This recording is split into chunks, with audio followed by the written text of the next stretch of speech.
Halo semuanya, perkenalkan saya Grand Player Tondok. Jadi pada video kali ini saya akan menjelaskan terkait cara menggunakan software Amos. Namun sebelum masuk dalam tutorialnya, terlebih dahulu kita perlu tahu apa sih kegunaan dari software Amos ini. Jadi Amos merupakan software yang digunakan dalam analisis statistik, yang dimana kita akan melihat bagaimana apakah suatu variabel mempengaruhi variabel lainnya begitu. Nah, Amos juga ini sangat banyak digunakan dalam berbagai macam dalam lingkup akademik, termasuk dalam penulisan jurnal, tesis maupun skripsi terutama dalam hal yang menyangkut tentang hipotesis. Sebagai contoh misalnya dalam sebuah perusahaan ingin melihat apakah harga produk berpengaruh terhadap kepuasan pelanggan dan segala macamnya. Oke, langsung saja kita masuk ke dalam tutorialnya. Jadi kurang lebih seperti inilah tampilan dari aplikasi Amos. Dan langkah pertama yang perlu kita lakukan adalah kita menyiapkan data terlebih dahulu. Nah, di sini sudah ada kurang lebih 200 data yang telah saya kumpulkan, yang di mana data tersebut ini dibagi menjadi tiga variabel, yaitu harga produk, kelengkapan produk, dan kepuasan pelanggan. Di mana kita akan melihat apakah harga produk tersebut ini berpengaruh terhadap kepuasan pelanggan dan didukung juga oleh dengan kelengkapan produk. Nah, kemudian data tersebut ini kita salin, kita pindahkan kepada SPSS. Di sini saya sudah memasukkannya di SPSS dan jangan lupa untuk mengubah nama variabelnya sesuai dengan nama variabelnya begitu. Di sini HP1 kurang lebih ada 10 indikator, KP ada 3 indikator dan KPL ada 3 indikator. Kemudian data tersebut ini kita save, simpan. Nah, di sini kemudian kita save begitu. Setelah itu, kita masuk ke dalam software Amos-nya.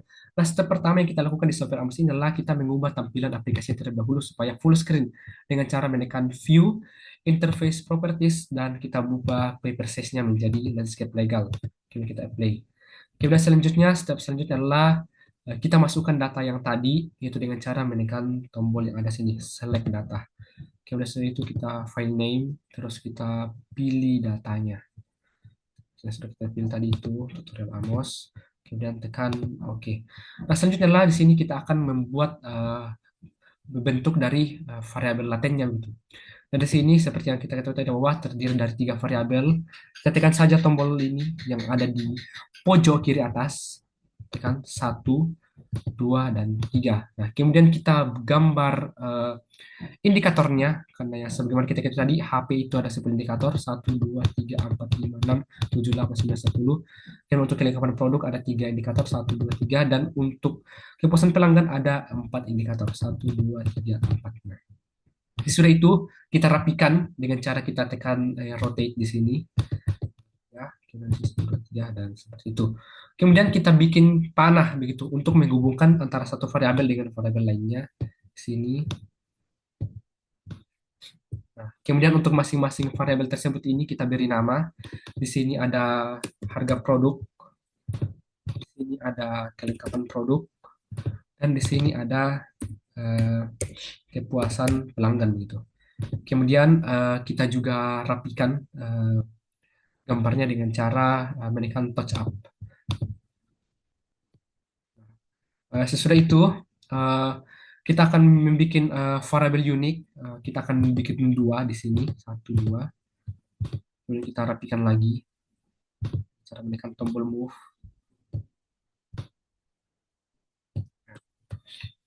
Kemudian kita touch up. Dan kemudian kita masukkan data-data yang tadi yang sudah kita input dari SPSS ke dalam masing-masing kotak indikator tersebut begitu. Dengan cara menekan list variable in dataset. Kemudian kita drag masing-masing indikator tersebut ke dalam kotaknya sampai muncul garis berwarna merah.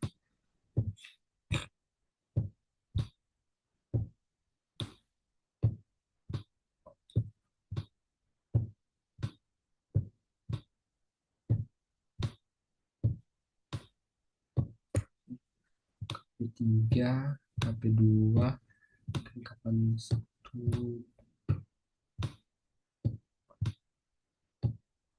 Oke, nah di sini juga sudah saya masukkan setiap indikator ke dalam kotaknya masing-masing dan juga ada perlu hal yang perlu kita tekan di sini, yaitu plugins, kemudian kita tekan tombol ini.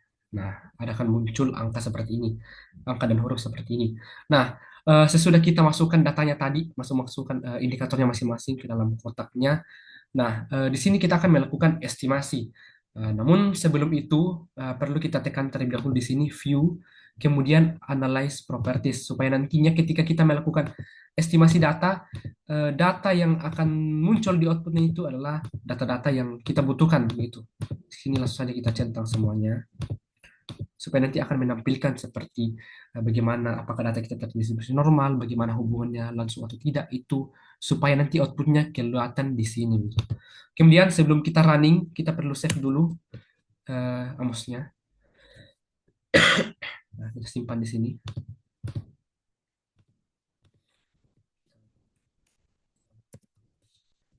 Kemudian save. Nah, sesudah kita save baru bisa kita running begitu. Itu wajib untuk di save. Nah, dengan cara kita menekan tombol calculate estimate. Sesudah itu kita tekan tombol panah warna merah di atas ini. Dan disinilah muncullah model estimasi yang sudah kita buat begitu. Nah, sesudah kita menampilkan eh, permodelan seperti ini, ada pun beberapa informasi yang kita dapatkan. Untuk melihat informasinya, kita bisa menekan pada view, kemudian text output. Nah, di sini di dalam sebuah permodelan uji Amos pada umumnya ada beberapa informasi yang bisa kita peroleh. Mulai dari kita menguji dulu jenis permodelan yang kita buat. Dan di sini sebagaimana kita ketahui di sini yang muncul kita melihat bisa ada menilai degree of freedom atau DF-nya bernilai 116 yang artinya bahwa ketika nilai degree of freedom-nya ini bernilai tersebut ini bahwa ini mengestimasikan bahwa model data-data yang telah kita kumpulkan ini layak untuk dilakukan estimasi begitu. Nah, kemudian step selanjutnya kita akan melihat apakah data yang kita miliki ini terdistribusi dengan normal dengan cara kita menekan tombol estimate dan inilah data-datanya begitu. Kemudian data tersebut ini kita salin ke Excel untuk melihatnya. Kita menuju ke sheet. Nah, di sini saya sudah kumpulkan. Suatu data dikatakan terdistribusi. Minta maaf sebelumnya.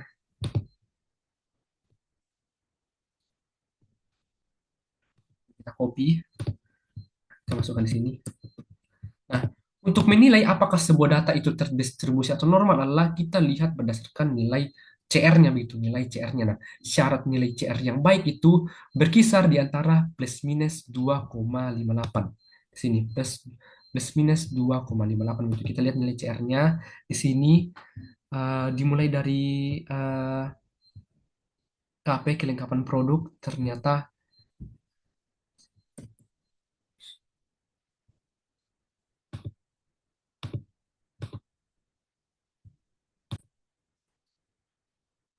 kita pun melihat bagaimana dan setelah kita running kita akan melihat output dari proses running tersebut begitu dengan cara menekan tombol view text output dan disinilah beberapa informasi yang kita beroleh dari eh, analisis kita tadi begitu.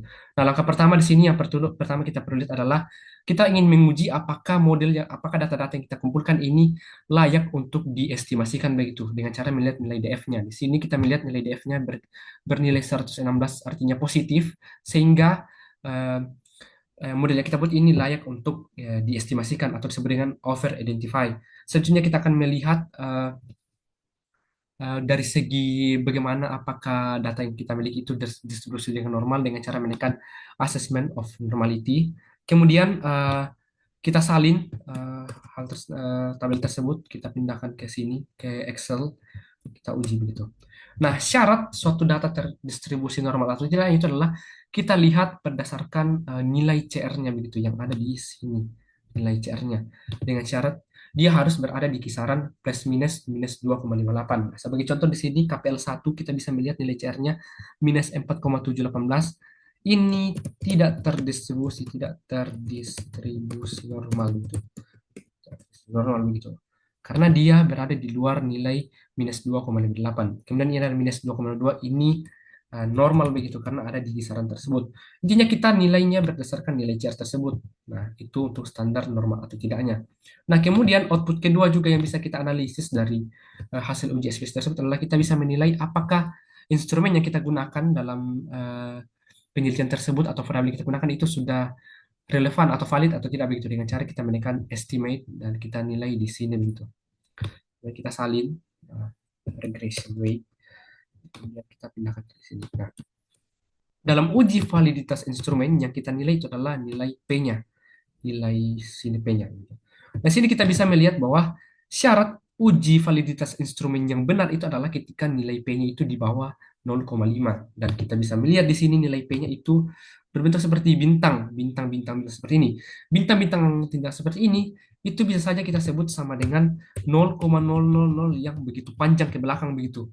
Itu sampai tidak teridentifikasi oleh aplikasi Amos tersebut. Sehingga kita bisa asumsikan bahwa ketika bernilai bintang-bintang seperti ini itu semuanya bernilai di bawah 0,5.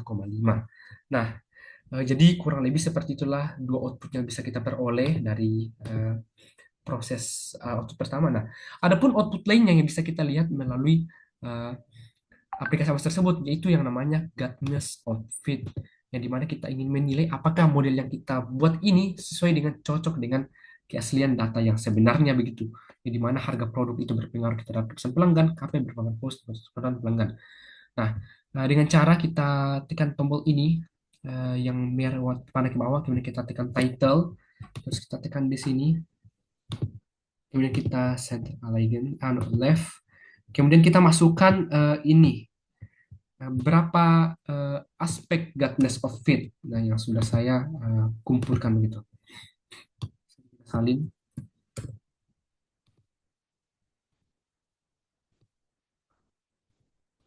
terus kita salah salin. Di sini ada sudah beberapa indeks dari GFIP yang sudah kita tentukan begitu. Ada Chi-square, ada probability, RMSA, AGV, dan sebagainya begitu. Oke, langsung saja kita bahas di sini dulu. Bahas nanti kan. Oke. Nah, selanjutnya kita masuk ke dalam estimasi begitu. Kita nilai apakah model yang kita buat ini sudah memenuhi standar dari Guidance of Fit. Tekan ini, lalu akan muncul nilai-nilainya seperti ini. Nah, kita bisa melihat inilah nilai-nilainya begitu. Salin. Nah, adapun beberapa syarat dikatakan Guidance of Fit ini telah memenuhi standar atau tidak itu sebagai berikut. Di sini saya sudah bikin tabelnya di atas. Nah, di sini kita bisa melihat inilah beberapa standar yang harus dipenuhi untuk bisa dikatakan telah memenuhi tes of fit begitu. Dimulai dari nilai Chi-square di bawah minus 1,57,602, dan di sini kita melihat bahwa yang kami miliki itu sudah valid begitu. Di sini juga kita bisa melihatnya di sini untuk pada laporan saya tabel perbandingannya seperti ini, bahwa nilai Chi-square kami itu di bawah 1,57 ketika term saat kita sebut sebagai fit. Ketika probability sendiri itu harus bernilai di atas 0,05, dan di sini kami memperoleh itu 0,12, dan itu tidak memenuhi standar sehingga disebut sebagai marginal fit dan input data lainnya begitu. Dan ketika terjadi masalah seperti tersebut ini, maka perlu kita lakukan namanya respesifikasi model begitu, yang dimana kita bikin panah-panah seperti ini. Nah, bagaimana cara melakukannya? Itu sebagai berikut. Dengan cara kita menekan view, text output, terus kita menekan modification in kites. Nah, di sini kita bisa melihat ada beberapa uh, di sini ada beberapa angka yang bisa dilihat untuk dimana kita nantinya akan kita sambungkan di model yang sudah kita buat supaya nantinya guidance of it-nya itu semuanya memenuhi standar begitu. Nah, sebagai contoh saja misalnya di sini E11 dengan E16 kita sambungkan dengan cara kita tekan tombol dua arah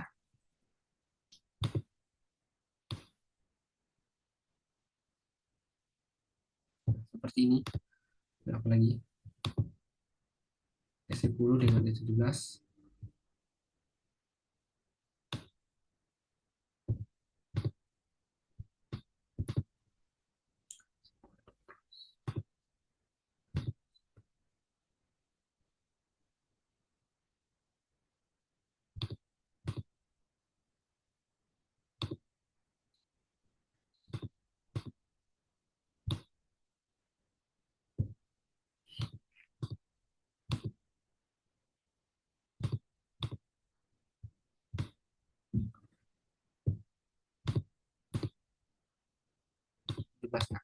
Nah, sebagai contoh saja seperti ini, intinya bahwa spesifikasi model ini digunakan supaya nantinya nilai dari guidance of it-nya itu semuanya itu akan diturunkan supaya memenuhi standar yang tadi begitu. Nah, sebagai contoh kita lihat di sini, kita bisa melihat semuanya nilainya langsung berubah mulai dari eh, seperti tadi itu goodness of fit-nya tadi yang dimulai dari probability-nya itu yang tidak marginal fit dan kita bisa melihat di sini probability-nya sudah bernilai 0,396 yang artinya bahwa sudah mengalami peningkatan begitu dan bahkan sudah fit begitu di atas minus 0,05 begitu. Jadi itulah mengenai respesifikasi model. Nah, kemudian step selanjutnya di sini juga oh ya juga saya lupa tadi jelaskan terkait ini bagaimana apakah instrumen yang kita gunakan itu valid atau tidak eh, dengan cara kita menilai reliabilitas dari yang kita miliki tadi itu model yang kita miliki. Cara kita tekan estimate. Nah, di sini ini saya lupa jelaskan tadi bahwa untuk menilai apakah yang data yang kita miliki ini reliable atau tidak itu kita bisa nilai berdasarkan standardized regression weight-nya di sini begitu. Nah, kita langsung ambil dari sini HP10. Nah, ini. Untuk eh, menilai apakah yang model kita miliki ini reliable atau tidak begitu. Nah, untuk perhitungannya nantinya loading factor itu kita jumlahkan keseluruhannya, kita bisa ambil dari sini, kita jumlahkan secara keseluruhan, kemudian kita masukkan menggunakan rumus seperti ini begitu.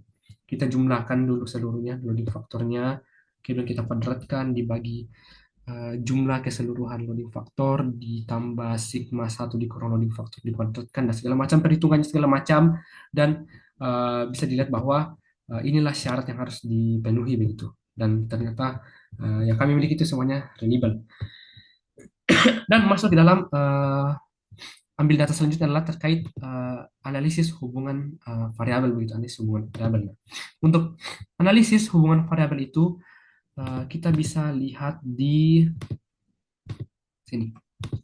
Tekan lagi view text output. Kemudian kita scroll ke bawah dan disinilah ada beberapa output yang bisa kita peroleh begitu. Nah, di sini. Nah, ini dia. Regression weight-nya gitu. Nah, jadi inilah output untuk menguji apakah hipotesis kita yang di awal itu mengenai harga produk ini berpengaruh terhadap kepuasan pelanggan dan kelengkapan produk itu berpengaruh terhadap kepuasan pelanggan. Kita lihat berdasarkan tabel regression weight-nya tersebut begitu. Karena syarat dikatakan atau suatu variabel itu berpengaruh terhadap yang lainnya atau tidak, kita lihat berdasarkan nilai p-value-nya begitu. Kita berdasarkan lihat nilai p-value-nya begitu. Nah, kita bisa yang seperti saya jelaskan tadi bahwa ketika dia bentuknya bintang-bintang tersebut ini, itu artinya menandakan nilainya 0,00 dengan syarat harus di bawah 0,05 dan ternyata di sini semuanya memenuhi begitu untuk hipotesis yang sudah kita tentukan bahwa semuanya memenuhi syarat begitu. Nah, kemudian selanjutnya di sini juga kita bisa melihat ada bagaimana pengaruh langsung atau tidaknya dengan cara kita scroll ke bawah. Nah, di sini ada total efek, standardized total efek, bagaimana ini pengaruh total. Kemudian di sini juga ada nilai standardized direct effect, pengaruh langsung dengan standardized indirect effect atau pengaruh tidak langsung begitu. Dan juga kita bisa melihat sini nilainya semuanya juga 0,0000, artinya bahwa KP terhadap KPL, kepuasan pelanggan itu 0, kemudian HP 1 sampai 10 terhadap kepuasan pelanggan semuanya juga bernilai 0. Di sini juga pengaruh langsungnya semuanya bernilai 0. Dan juga di sini untuk standardized direct effect. Oh, sini juga KP terhadap KPL 0, KP terhadap KPL 0, harga produk semuanya terhadap KPL 0 begitu. Nah, kecuali ini, ya karena ini kan KPL terhadap KPL begitu, jadi masih tidak. Jadi itulah seperti itulah intinya yang bisa saya jelaskan dari aplikasi ini. Jadi seperti itulah kurang lebih bagaimana penggunaan aplikasi software Amos tersebut ini digunakan untuk melihat apakah eh, suatu variabel itu berpengaruh terhadap variabel lainnya seperti yang sudah kami lakukan pada praktik kali ini. Ternyata di tabel yang paling terakhir yang saya jelaskan terkait mengenai pengaruh langsung atau tidak itu semuanya adalah memenuhi syarat di bawah 0,05 artinya semuanya berpengaruh begitu. Jadi mungkin itulah sekian saya bisa jelaskan mengenai penggunaan aplikasi software Amos. Sekian dari saya ucapkan terima kasih.